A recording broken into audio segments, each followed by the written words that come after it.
Saly Portudal, un des 3 sites concernés par le projet Adaptation des zones vulnérables à l'érosion côtière, financé par le Fonds d'adaptation. Ici, l'emprise de la mer sur les infrastructures hôtelières et le village traditionnel de Saly a occasionné beaucoup de dégâts matériels. Ceux qui tirent le revenu de la mer, de la plage ou tout simplement de leur proximité avec l'océan déplorent l'érosion côtière qui réduit leur économie au néant et en premier les acteurs touristiques. Les Lions du Sénégal ont fait leur préparation ici en 2002 et il nous était loisible d'aménager carrément un terrain de foot sur la plage avec l'ensemble des spectateurs. Aujourd'hui, vous voyez toute cette partie qui servait comme terrain de foot a été envahie par les eaux. Ça démontre encore une fois l'état d'avancement de la mer. Nous avons fait un escalier pour pouvoir accéder à la mer, ce qui forcément cause énormément de soucis au niveau de notre clientèle. Et c'est ce qui a fait que principalement nous avons perdu notre plus gros tour opérateur qui était Thomas Cook l'année dernière, parce que malheureusement nous n'avons plus le choix, nous ne pouvons plus vendre un hôtel avec une plage. Donc nous vendons un hôtel avec une mer, ce qui forcément joue sur les prix. En l'espace de 4 ans, les plages ont pratiquement disparu, laissant les artisans jadis prospères dans le désarroi.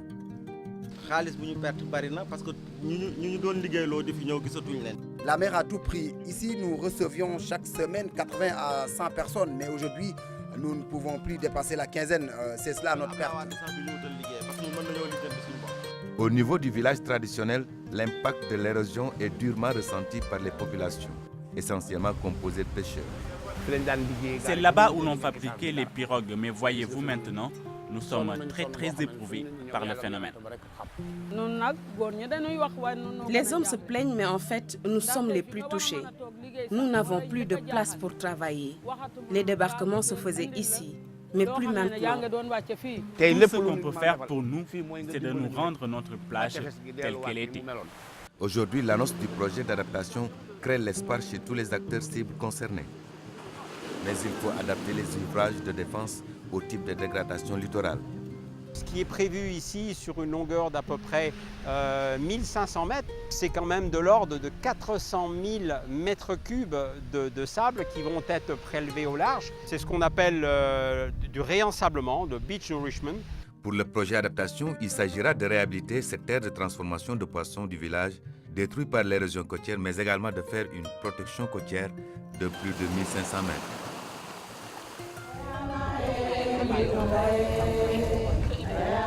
Joal Fadioud, ville portuaire, deuxième débarcadère de poissons au niveau national, est l'un des sites concernés par le projet adaptation des zones vulnérables à l'érosion côtière.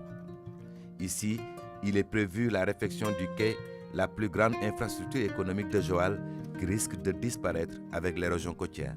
Quand on construisait le port, la mer était à 100 mètres. Mais aussitôt après, elle est avancée jusqu'à commencer à menacer le port. Et les effets sont visibles sur les poteaux que vous voyez ici. Et ce qui nous avait obligés avec le ministère de la Pêche de faire une digue de protection, mais qui n'a pas été entièrement réalisée. Compte tenu de l'importance de l'infrastructure, nous avons envisagé de protéger le long de cette infrastructure sur toute sa longueur. Autre réalisation importante prise en charge par le projet, la mise en place d'une digue anti-sel de 2350 mètres pour rendre à Joal ces terres gagnées par l'avancée du sel, autre conséquence du réchauffement climatique. Aujourd'hui, nous souffrons tous de la perte de nos terres. Ceci est dû au changement climatique et à l'avancée du sel. Cette digue, elle est aujourd'hui nécessaire plus qu'au moment où on l'édifie. Je pense que c'est ça, parce qu'aujourd'hui, non seulement la riziculture a disparu, mais la hausse du niveau de la mer va avoir pour conséquence immédiate d'avancer le biseau salé un peu plus loin, c'est-à-dire au-delà des rizières. Dernier acte, à Joal, la modernisation de Khelcom, cet espace de transformation et de fumage du poisson. Ici, des tonnes de CO2 sont lâchées dans l'atmosphère. Une masse importante de biomasse et de bois sont brûlés dans ces fours, occasionnant un débasement accéléré des formations forestières autour de Joal et ses environs. Nous utilisons beaucoup du bois, des arbustes pour fumer le poisson. Ici à Joal, nous ne pouvons plus retrouver des fagots ici. Il faut aller dans les villages d'environnement. Rufisque, à quelques encablures de Dakar, plus de 80 000 personnes sont affectées par l'érosion. Leur attachement à la mer, aux infrastructures culturelles séculaires a rendu le phénomène de l'érosion beaucoup plus cruel. Il y a 3 ans, la mer a emporté une partie des 2 cimetières de la ville. Ce qui a créé une atmosphère vraiment de désespoir et de détresse, ce sont les morts qui sont sortis du cimetière et qui se plombaient ces eaux-là. Aujourd'hui, l'annonce du projet par Green Sénégal, entité d'exécution du projet, crée l'espoir. Nous, Green Sénégal, il nous a été demandé de travailler avec vous sur la sensibilisation, la mobilisation sociale, la formation. Et dans le cadre de la mobilisation, aujourd'hui, c'est une première. Certainement, vous allez voir dans 2 ans, du moins dans 2 ans ou 3 ans, de belles maisons érigées en face de la mer. Et ça, je crois que c'est quelque chose d'important.